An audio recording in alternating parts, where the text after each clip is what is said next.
आलू परे गेंडु पाली महंगा दौड़े एबे धाउछि गेंडु फुल। राजधानी रे गेंडुमाळ 20 रु 30 टंकारे मिलुथिला हेले एबे ताहा 100 रु 120 टंका छुईलाणी। फुल व्यवसायीଙ୍କ कहिबा कथा कलिकतारू फुल आसे ताहा एबे कमी जाइछे। कलिकता चासी कहुछंती वर्षारे फुल पचि जाइछे। तेबे एसबु भितरे आगोकू आसुछि पार्वण ऋतु। ता पूर्वरु गेंडु फुल दर खसिबा जरूरी।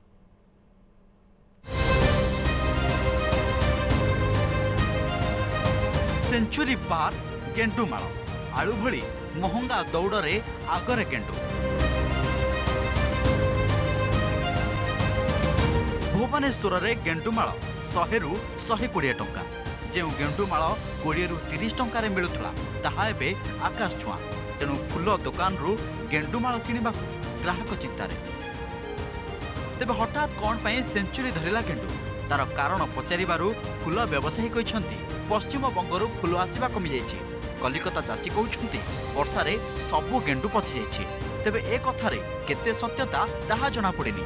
राजनैतिक दृष्टिकोण भी थाईपारे बोली फुल व्यवसायी कहते।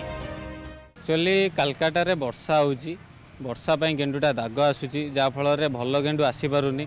भल गेंडुटा रेट भी टिके अधिका रहउची सेतपई गेंडु दाग आसुची अधिका। तापर पूजा पई कलकाता पे मालटा भी स्टॉक करूची सेतपई प्रोडक्शन टिके कम आसुची गेंडुटा सेतपई रेट अछि। सेठी जतले 22 टंका किना हुए एठी हमर 25 टंका बिक्री हुए परमाळ। सेठी से हिसाब रे जिमितिया किना जाए से हिसाब रे एठी बिक्री हुए। हम व्यापार पर संपूर्ण प्रभाव पड़ी माने लोक असंतुष्ट होउचंती व्यापार भलो हो नहीं।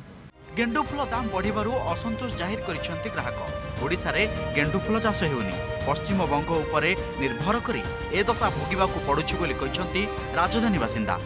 जेनु रेटटा टिके अधिक रहउछि तेणु जो आमे इच्छा करछु जतिकि धर गोटे हार आमे नवा पे चाहूतलु जो रेट रे आगुरु आमे 25 35 ए भला हिसाब रे नै पाउतलु। एबे पैकेट 80 टंका 100 टंका हेलाडू आमे आवश्यकता अनुसार लूज फुल कि अन्य गेंडु जतिकि पारिबु सेतिकि नै पारछु। कोन करबा रेट भी हेले टिके किनिबा को पडुची आ डे कुंतुंती कि ना कोन करबा को पड़िबो। आगो को आसुछि पार्वण ऋतु। जदि गेंडु फुल समस्यार समाधान न हुए तेबे दर आहुरी बढ़िबा सहित अनेक समस्या सृष्टि हेब निश्चय। भुवनेश्वर कैमरा पर्सन लक्ष्मीनारायण निरंजन नायक रिपोर्ट न्यूज़ 7।